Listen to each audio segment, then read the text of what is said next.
Урматтуу кыргызстандыктар, президент Садыр Жапаров башында турган бийлик азыр 2 жылдын ичинде бир топ иштерди жасаган аракеттерди көрдү.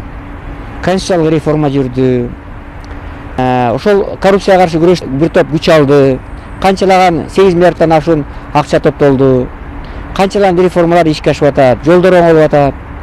Анан эң негизгиси жанагы башка өлкөлөр менен алакабыз жакшырды. Бир топ долбоорлор ишке киришип атат. Канчалаган көптөгөн долбоорлордун баары ишке аша баштады. Эми көптөгөн иштердин баарын айта берсе аябай көп.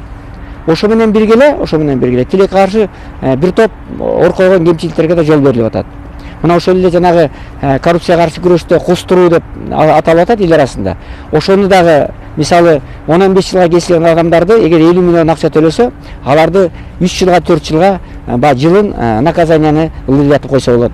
Аналарды түрмөдөн такыр бошотуп жиберген өзү туура эмес болот. Ошол эле мисалы кадр маселесинде башаламандык болуп атат, өзүңөр көрүп атасыңар. Канчалаган министрлер камалып атат. Алардын үстүнөн иш козголуп атат. Кээ бирөө баягы туура эмес иштер менен камалып калганы да болуп атат.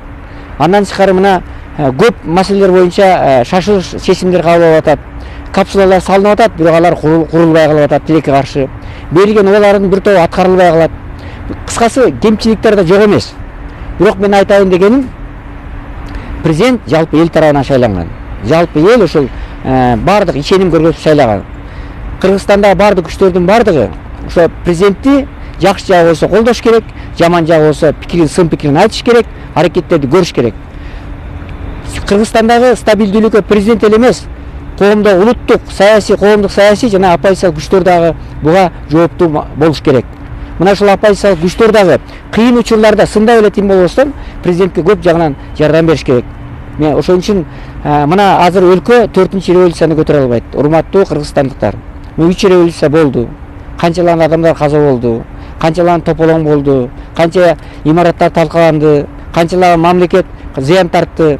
Мына ушундай кезде бизге эмне керек? Бизге азыр бийлик дагы оппозициянын артынан түшүп, куугунтуктап, коркутуп, үркүтүп, аларга бир жаман сөздөрүн айтып, артынан түшүүнүн эч кандай зарылчылыгы жок.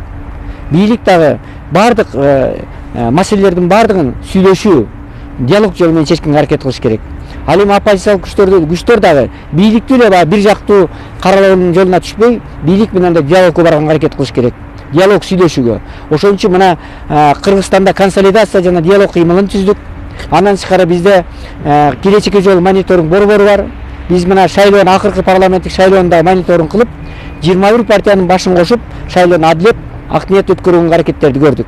Мына биздин тажрыйбабыз бар. Ошон үчүн ошол келечекке жол уюмунун жетекчиси катары, консолидацияна диалог кыймылынын төрагасы катары, жалпы бийлик өкүлдөрүнө, президент баштаган бийлик өкүлдөрүнө, анан оппозициялык күчтөргө, жалпы эле коомдук саясий күчтөргө, улуттук лидерлердин баарына кайрылып, жалпы элдин кызыкчылыгы үчүн биригүүгө, сүйлөшүүгө, консолидацияга чакырам.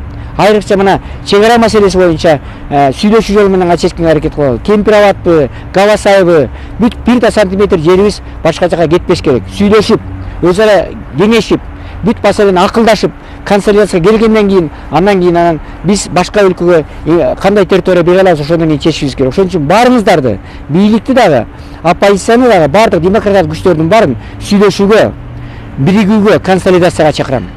Рахмат.